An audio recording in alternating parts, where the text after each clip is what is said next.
मंडळ, new English school, पूर्व प्राथमिक, माध्यमिक आणि ज्युनियर कॉलेज या वार्षिक स्नेहसंमेलन आणि पारितोषिक वितरण समारंभाच्या निमित्तानं व्यासपीठावर उपस्थित असणाऱ्या आपल्या सर्वांच्या मार्गदर्शक आदरणीय बाईसाहेब, या कार्यक्रमाला उपस्थित असणारे आजच्या कार्यक्रमाचे अध्यक्ष माननीय डॉक्टर अनिकेतजी देशमुख साहेब, विठ्ठलरावजी शिंदे, सर्व संचालक मंडळ, सर्व विभागांचे प्राचार्य, सर्व शिक्षक वर्ग आणि खरं तर ज्यांच्यासाठी मी इथं उपस्थित आहे ते समोर असलेल्या सर्व विद्यार्थी बंधू आणि भगिनींनो,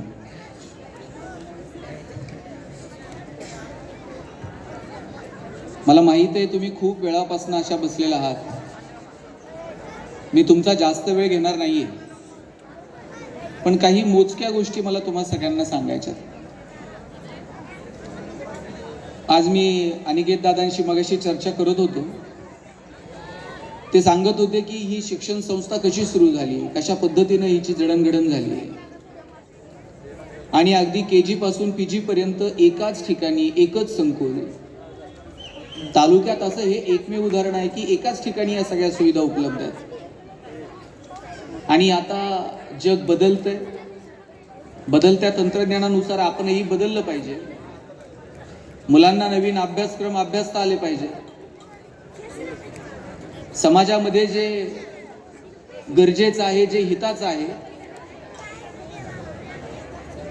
ते ज्ञान येणाऱ्या पिढीपर्यंत पोहोचलं पाहिजे. या उद्देशानं AI तंत्रज्ञानाशी निगडीत असणारे अभ्यासक्रमही या महाविद्यालयामध्ये आपण सुरू करत आहोत.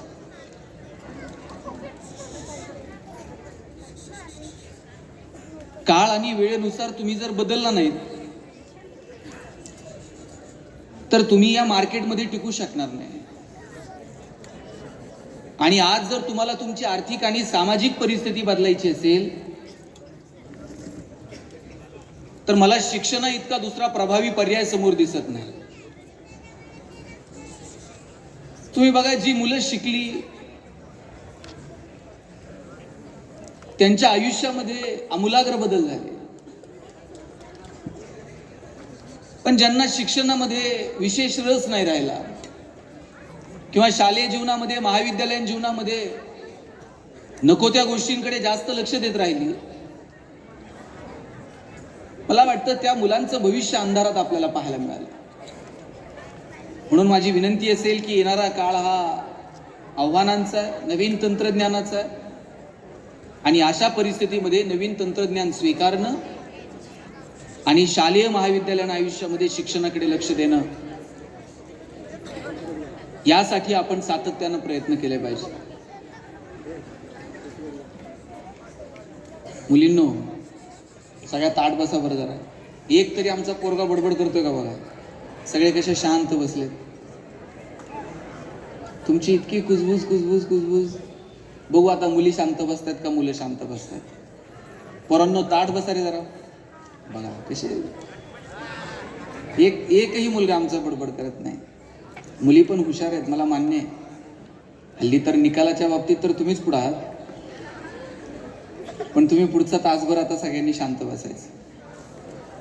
बरं, अर्धा तास, 15 मिनिट, 5 मिनिट, शाबास. पुढचे 5 मिनिट शांत बसायचे, मग नंतर परत पुढचे 5 मिनिट शांत बसायचे. मी आता एक इंटरव्ह्यू ऐकला मुलींनो.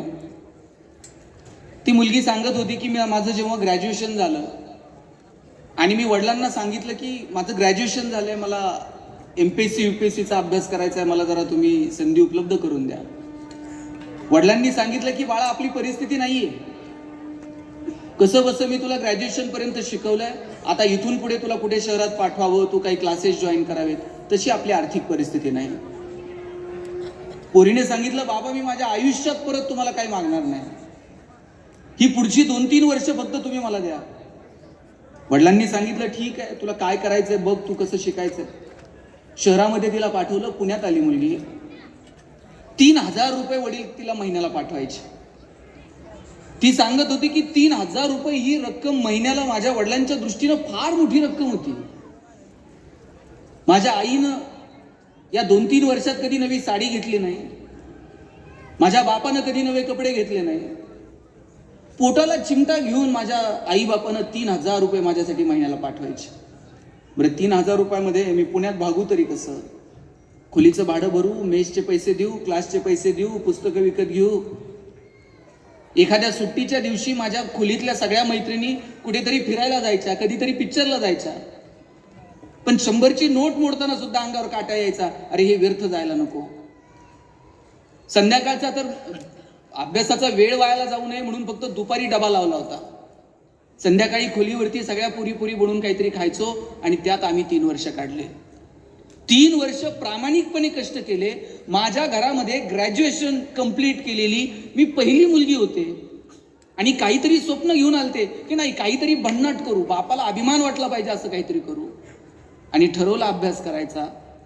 3 वर्ष मी मनापासून अभ्यास केला आणि ज्या दिवशी निकाल लागला त्या दिवशी वडिलांना फोन केला, बाबा तुमचे 3 वर्ष वाया गेले नाही, निकाल लागला आणि मी DYSP झाले. जेव्हा त्या मुलीनं वडिलांना सांगितलं मी DYSP झाले, तेव्हा ती वडील शाळेतही गेलेले नाही. त्यांना माहीत नव्हतं. ते म्हणले, बाळा तू तर म्हणली होतीस ना ग फौजदार होशील म्हणून, मग तू फौजदार का नाही झाली? ती म्हणते मी आता वडिलांना सांगू कसं, माझ्या हाताखाली 4 फौजदार आता काम करणार आहेत म्हणून. शेतकरी कुटुंबात जन्माला आलेली एक मुलगी, तिनं ठरवलं, तिनं स्वप्न बघितलं आणि ते पूर्ण. संभाजीनगरमध्ये रिक्षा चालवणारे वडील, त्यांचा मुलगा आता एक IPS ऑफिसर झाला आहे. मी म्हणत नाही तुम्ही सगळेच जण प्रशासनामध्ये या, अनेक क्षेत्र तुमच्यासाठी खुली आहेत. पोरींनो, उद्या जर तुमच्यापैकी कोण कलेक्टर झालं, लाल दिव्याच्या गाडीत बसून याल इथे कॉलेजमध्ये, माने सर फोन करतील, ते तुम्ही जरा आमच्या कॉलेजच्या माजी विद्यार्थिनी आहात, जरा प्रमुख पाहुण्या म्हणून स्नेहसंमेलनाला याल का नाही बोलवल्यावर? आणि मी काही काम घेऊन आलो तर ओळख ठेवणार का? पण याच्यासाठी तुम्हाला काय करावं लागेल? पुढची जी काही वर्षे आहेत आयुष्यातली, गांभीर्यानं थोडंसं तुम्हाला तुमच्या अभ्यासाकडे बघावं लागेल. पोरांनो, उद्या जर तुमच्यापैकी कोण IPS ऑफिसर झालं, राजमुद्रा असते अशी खांद्यावरती, जिल्ह्याचं सगळं पोलीस प्रशासन तुमच्या ताब्यात असतं. अशी ऑफिसच्या बाहेर पाठी लागलेली असेल, पोलीस अधीक्षक सोलापूर, वडील जेव्हा तुमच्या ऑफिसला येतील काय रुबाब असेल, अरे जिल्ह्याचं पोलीस प्रशासन माझ्या लेकराच्या ताब्यात आहे. आणि यासाठी फक्त तुम्हाला अभ्यास करायचा आहे, मोठी स्वप्न बघायची. मी म्हणत नाही तुम्ही सगळेजण प्रशासनात या, अनेक क्षेत्र तुमच्यासाठी खुली आहेत. कला, क्रीडा, साहित्य, राजकारण, समाजकारण, सांस्कृतिक विभाग, अनेक क्षेत्र तुमच्यासाठी खुली आहेत, ज्या क्षेत्रामध्ये तुम्ही स्वतःला झोकून देऊ शकता. पण गरज आहे तुमच्यामधलं वेगळेपण शोधण्याची. मला एक सांगा, सचिन तेंडुलकर सारखा षटकार ऐश्वर्या रायला मारता येईल का रे? ऐश्वर्या राय सारखा ठुमका लता दिदींना देता आला असता का? लता दिदींसारखं गाणं अशोक सराफला म्हणता येतंय का? तुम्ही जर मला म्हटले ना भाषण कर, मी किती वेळ बोलेल. पण तुम्ही जर मला म्हटलात आता सांगोल्याला आलाय, जाता जाता सांगोल्यात एखादी कुस्ती करून जा, आपल्याच्यानं जमणार नाही. रिवर्ब थोडा कमी ठेवावा, मागे येते. जी क्षेत्र आहेत ती क्षेत्र निवडत असताना आपल्यामधलं वेगळेपण फक्त आपल्याला ओळखता आलं पाहिजे. बाळांनो, मी जेव्हा पुण्यात शिकायला गेलो, MBA ला मी ॲडमिशन घेतलं. माझ्या सरांनी मला विचारलं, गणेश तुला MBA कशात करायचं? मी म्हटलं मला ह्युमन रिसोर्स मॅनेजमेंटमध्ये MBA करायचं. सर प्रत्येकाला विचारायचे कोण MBA कशात करणार? आमच्या वर्गात एक बोबडं बोलणार पोरगं, त्याला विचारलं तुला MBA कशात करायचंय? त्यानं सांगितलं मला मार्केटिंगमध्ये MBA करायचंय. सर म्हटले तुला नीट बोलता येत नाही, तू मार्केटिंगमध्ये काय MBA करणार? तुझं बॅकग्राऊंड कॉमर्स आहे, तू फायनान्समध्ये MBA कर. पोरगं वर्गात उठून उभं राहिलं, म्हणला चल कलनाल तर मार्केटिंगमध्ये MBA कलनाल नाही तर शिकणार नाही. म्हटलं सर म्हटले तुला काय करायचं ते कर, आपण एक परीक्षा घेऊयात आणि शोधूयात कुणामध्ये मार्केटिंगचं टॅलेंट आहे. मी म्हटलं ठीक आहे. परीक्षा काय घेतली, आम्हाला 100 रामायणाच्या प्रती दिल्या आणि सांगितलं बाजारात जाऊन विकून यायच्या. ज्याच्या सगळ्यात जास्त विकल्या जातील, आपण समजूया त्याच्यामध्ये मार्केटिंगचं टॅलेंट आहे आणि मार्केटिंगमध्ये MBA करावं. आम्हाला वाटलं आम्ही बोलणारी पोरं, 100 रामायणाच्या प्रती तर अशा बाजारात जाऊन विकून येऊ. 8 दिवस आम्ही बाजारात फिरलो. 9व्या दिवशी वर्गात आलो. सरांनी विचारलं, गणेश 100 पैकी किती प्रती विकल्या? म्हटलं 4. राहुल 8, संतोष 10. मार्क मिळवणारी पोरं, पण 20 पेक्षा जास्त प्रती कुणाच्याच गेल्या नाही. बोबडं बोलणारं पोरगं मागच्या बाकावर बसायचं. त्याला विचारलं, तुझ्या किती गेल्या रे? म्हणला, सर 100च्या 100 प्रती विकून. सर म्हटले, केलं काय? मार्केटिंगची कोणती स्ट्रॅटेजी, कोणतं रेफरन्स बुक? म्हणला, काहीच नाही. मी लोकांच्या दालात जायचो, बेल दाबायचो, लोक बाहेर यायची, लोक बाहेर आली की समोर लामायण ठेवायचो आणि सांगायचं, हे लामायण विकत घेता का वाचून दाखवू? लोक म्हणायची, वाचून नको दाखवू, तुझं रामायण विकत घेतो. बोबडं बोलणं विकनेस आहे का स्ट्रेंथ आहे? दाबून ठेवला असता तर स्ट्रेंथ ठरला असता का? आपण सगळेजण एकमेकांपेक्षा वेगळे आहोत. तुम्हाला तुमच्यातलं वेगळेपण ओळखता आलं पाहिजे आणि सातत्यानं काहीतरी नवीन करण्याची जिद्द तुमच्यामध्ये असली पाहिजे. आत्ता आम्ही विज्ञान प्रदर्शनाला भेट दिली. खूप छान एक 6वीतली मुलगी होती, खूप सुंदर प्रेझेंटेशन केलं. तिनं एक गॉगल बनवलाय आणि त्या गॉगल, एखादी अंधे व्यक्तीनं जर तो गॉगल वापरला, ठराविक रेंजमध्ये जर काही आलं तर ते लगेच आवाज येतो, लगेच ते सायरन वाजतं. म्हणजे तुमच्यामधली जी कल्पकता आहे ना, त्या कल्पकतेला वाव द्या, तुमच्यामधल्या प्रतिभेला वाव द्या. पण दुर्दैवानं झालंय काय माहितीये का, आपण सिलेबसच्या पलीकडेच जायला तयार नाही होत. सगळं फक्त मार्कांसाठीच करायचं. परीक्षा जवळ आल्या, नको रिवर्ब कमीच ठेव. परीक्षा जवळ आल्या की रात्र जागायचं, मग शिक्षकांच्या मागे लागायचं. IMP क्वेश्चन सांगा, व्हेरी इम्पॉर्टंट क्वेश्चन सांगा, आणि मग मागच्या प्रश्नपत्रिका चाळून मग आपण अभ्यासाला सुरुवात करायची. शिवाजी महाराज 4 मार्काला, संभाजी महाराज 5 मार्काला. तुकाराम महाराजांचा अभंग अवघड आहे म्हटले, ऑप्शनला टाकू, त्याच्याऐवजी दुसरं काहीतरी वाच. परवा तर 10वीतला एक पोरगा मला विचारत होता, सर या वर्षी मराठीच्या पेपरला ज्ञानदेव पडणार आहेत का तुकाराम पडणार आहेत? मी म्हटलं, हे पडतील कसे, ज्यांनी महाराष्ट्र उभा केला. सगळं कसं मार्कांसाठी असेल? जर असं मार्कांच्या पलीकडे जा आणि तुम्ही जे अभ्यासताय ना त्याची मजा घ्या, त्याचा आनंद घ्या. भूगोल अभ्यासताय ना, अक्षांश आणि रेखांश डोळ्यासमोर दिसले पाहिजेत. लॅबोरेटरीमध्ये जाऊन काही प्रयोग करताय ना, त्या सायंटिस्ट सोबत गप्पा मारल्या पाहिजेत. इतिहासातली पात्र तुमच्यासोबत बोलली पाहिजेत आणि मराठीतल्या एखाद्या धड्यातल्या लेखकाबरोबर तुमची मैत्री झाली पाहिजे. इतकं एकरूप तुम्ही तुमच्या अभ्यासासोबत झालं पाहिजे. पण आमच्या डोक्यात फक्त मार्कांची बेरीज वजाबाकी. जसे मार्क पडतील तसे ऍडमिशन घ्यायचं. खूप मार्क मिळाले की सायन्सला, थोडेसे कमी मिळाले की मग कॉमर्सला, आणि सायन्सलाही नंबर लागला नाही आणि कॉमर्सलाही लागला नाही की मग आर्ट्सला. कॉलेजच्या गेटवर जरी उभं राहिलं ना, येताना पोरगं दिसलं का कळतं हे कोणत्या साईडला असेल. असं इन बिन करून चष्मा बिष्मा घालून आलं का समजायचं सायन्सला. असं पावलं मोजत हिशोब करत आलं का समजायचं. आणि असं वही बी फिरवी चिट्टी वाजवत आलं, हे आर्ट्सवाले दिसतात सगळ्या. पण कुणी सांगितलं आर्ट्स मध्ये सुद्धा करिअरच्या अनेक संधी आहेत. हा, सायन्स मध्ये तुलनेनं 2-5 संधी जास्त असतील, पण कोण म्हणतं आर्ट्स मध्ये करिअर होऊ शकत नाही, कॉमर्स मध्ये होऊ शकत नाही. तुमच्या आवडीनिवडी शोधा, समाजातल्या संधी शोधा, काळ आणि वेळेनुसार बदला. समाजामध्ये काय सुरू आहे हे निरीक्षण तुमचं असलं पाहिजे. वेळेनुसार जर तुम्ही बदलला नाहीत तर तुम्ही टिकू शकणार नाही. आणि मला पहिली गोष्ट सांगायची, अंधानुकरण करू नका. कुणीतरी सांगितलंय म्हणून सायन्स, कुणीतरी सांगितलंय म्हणून कॉमर्स, कुणीतरी सांगितलंय म्हणून आर्ट्स. शोधा तुमच्यामधलं वेगळेपण. हो मध्ये हो मिसळायचं नाही आणि अंधानुकरण करायचं नाही. ते सगळ्यांनी उजवा हातवर घ्या रे, उजवा आपला जायचा. हा, ही 4 बोटं माझी दिसत आहेत का रे? हा, ही 4 बोटं सगळ्यांनी हनवटीला लावा. ही हनवटी आहे का? हात खाली घ्या. तुम्ही कपाळाला हात का लावला? काय रे ताई, तुम्ही लावला म्हणून. आणि मी आधी काय सांगितलं होतं, अंधानुकरण करायचं, हो मध्ये हो मिसळायचा आपली तिथे तर गडबड आहे. आता अशी म्हणजे डॉक्टर साहेब आता तर असा जमाना आहे, प्रत्येक आई बापाला वाटतंय पोरगं मेडिकलला गेलं पाहिजे. म्हणजे एक जमाना डीएड वाल्यांचा होता. तुम्ही विचारा डीएड वाल्यांना काय हवा होती. डीएड ला जर नंबर लागला त्यानं परत मागच बघायचं नाही. आणि त्यातल्या त्या दोघं नवरा बायको जर संस्थेवर चिटकले, करिअर झालं म्हणून समजायचं. आज डीएड कॉलेजेसची अवस्था काय, बहुतांशी डीएड कॉलेजेस बंद आहेत. त्यानंतर इंजिनिअरिंग वाल्यांचा बूम होता. गावात एखादाच इंजिनियर असायचा. गावात जर कुणी पाहुणा आला आणि त्यानं जर विचारलं इंजिनियर साहेब कुठं राहतात, सगळं गाव पाहुण्याला इंजिनियरच्या घरी नेऊन सोडत होतं. आता तुम्ही गावात जाऊन विचारा इंजिनियर साहेब कुठं राहतात, ते म्हणते नाव सांग, प्रत्येक घरात 4 आहेत. आणि आफ्टर कोविड आता मेडिकलचा बूम आहे. प्रत्येकाला वाटतंय पोरगं मेडिकलला गेलं पाहिजे.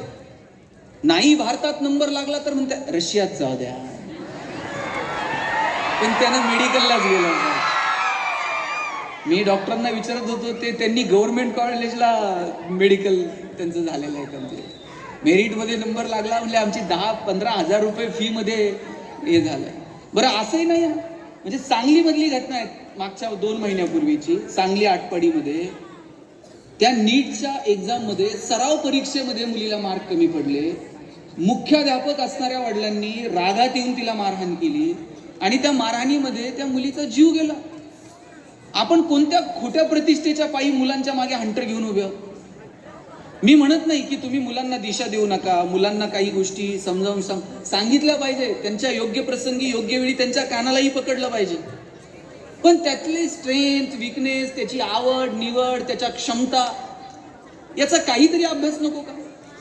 बरं आई बापाच्या मनात असलं नाही बरं का की याला जरा बायोकेमिस्ट्रीमध्ये इंटरेस्ट आहे म्हणून मेडिकलला जावं, याला जरा मॅथ्स फिजिक्स बरं वाटतंय म्हणून इंजिनिअरिंग, असलं काही नाही.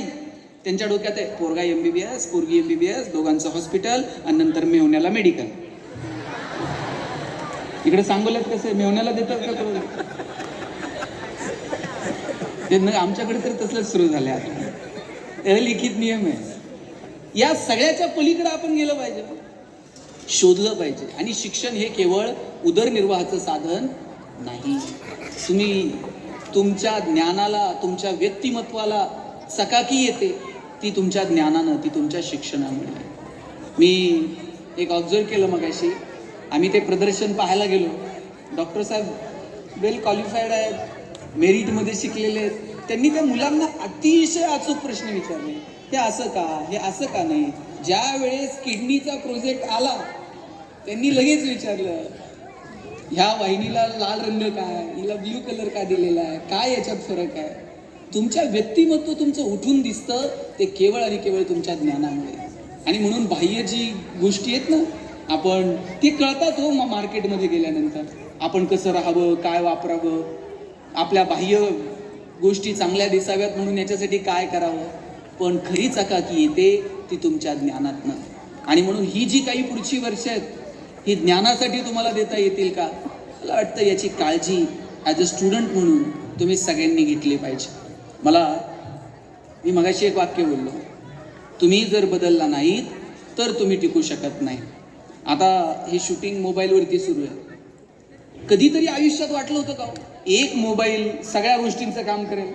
फोटो तेच काढताय, टाइम त्यातच बघायचा आहे, सगळ्या गोष्टी. आता तर ब्लड प्रेशर पण तेच सांगताय, शुगर काय ते पण सांगताय. एका मोबाईलमध्ये अनेक गोष्टी आल्या.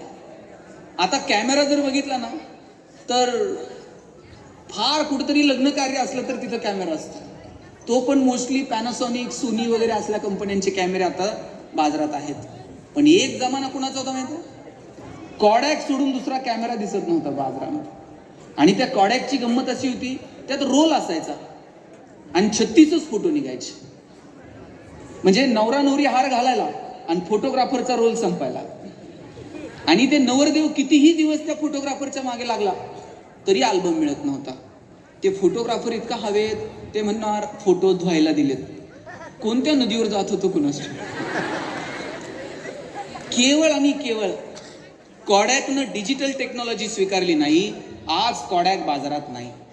एकेकाळी ज्यांची मोनोपोली होती, एकेकाळी कॉडॅक सोडून दुसरा कॅमेरा नव्हता, आज त्या कॉडॅक कंपनीची ही गत आहे. माझ्या पिढीनं आयुष्यामध्ये पहिला फोन जर कोणत्या कंपनीचा, सर आपण सगळ्यांनीच पहिला फोन कोणत्या कंपनीचा घेतलाय? नोकिया. 100% नोकिया. 3310, 1100, 1600, 2600. आता नोकिया कुणाकडे आहे का ह्या पोरांपैकी? आता मोस्टली नोकिया नाही. केवळ आणि केवळ अँड्रॉइड टेक्नॉलॉजी नोकियानं स्वीकारली नाही. नोकिया टिकू शकलं नाही. HMTच्या टिकटिकवरती देश चालत होता. आता इथं बसलेल्या कुणाच्या हातात HMTचं घड्याळ आहे का? एकेकाळी ज्यांची मोनोपोली होती ते आज बाजारात नाही. एका पिढीचं स्वप्न होतं स्कूटर, हमारा बजाज. आता स्कूटर दिसत नाही. एकेकाळी आमची कायनेटिकची लुना इतकी फॉर्म मध्ये होती की तारुण्यात पहिलं काय घ्यायचं तर लुना घ्यायची लोक म्हणायची. आता लुना दिसत नाही. काळ बदलला, जग बदललं. त्या बदलत्या जगानुसार तुम्हाला बदलावं लागेल.